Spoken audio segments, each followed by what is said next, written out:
Curfew নেতিবাচক প্রভাব পড়েছে দিনাজপুরের হিলি স্থলবন্দরে। এলসি কমে যাওয়া ও বেশ কয়েকদিন ইন্টারনেট সংযোগ না থাকায় লেনদেনে ভোগান্তিতে পড়েন ব্যবসায়ীরা।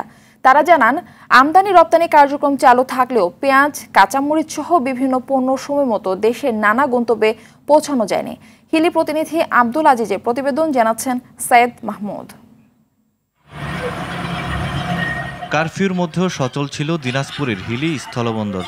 তবে ইন্টারনেট সংযোগের অভাবে সনাতন পদ্ধতিতে ধীর গতিতে চলে বন্দরের কার্যক্রম। আমদানি রপ্তানি স্বাভাবিক থাকলেও দেশের নানা প্রান্তে পণ্য পৌঁছে দিতে পারেননি আমদানিকারকরা। নগদের কাছে সব গ্রাহকই প্রিয়, তাই তো সারা দেশে ক্যাশ আউট চার্জ সবচেয়ে কম। মালগুলো হিলি স্থলবন্দর দিয়ে প্রবেশ করছে, আর প্রবেশ করার পরে যে আমরা দেশে বিভিন্ন স্থানে এই মালগুলো পাঠাচ্ছি, এতে করে আমরা সমস্যার সম্মুখীন হচ্ছে। যেমন ট্রান্সপোর্ট, অনেকেই যেতে যাচ্ছে না গাড়ি ঘোড়া নিয়ে, কারণ রাস্তায় যে কোনো সময় যে কোনো বিপদ হতে পারে। স্বাভাবিকভাবে যেভাবে প্রতিদিন আমদানি রপ্তানি হতে সেটি হচ্ছে না। ছন্দপতন তো আছেই, কারণ এখান থেকে পণ্য বিভিন্ন জায়গায় যেতে পারছে না, ট্রাকগুলো ঠিকমতো সঠিক ভাড়া নিচ্ছে না, অনেক বেশি ভাড়া চাচ্ছে।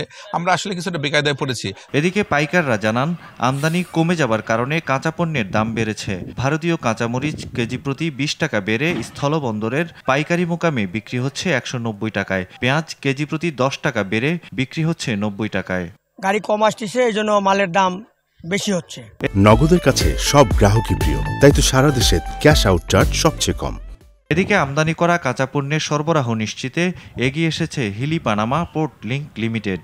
কাস্টমের যত প্রক্রিয়া আছে এবং আমদানিকারদের চাহিদা মোতাবেক দ্রুততার সাথে মাল যাতে খালাস করে তারা নিয়ে যেতে পারে, পানামা স্থলবন্দর সকল সহযোগিতা তাদেরকে প্রদান করছে।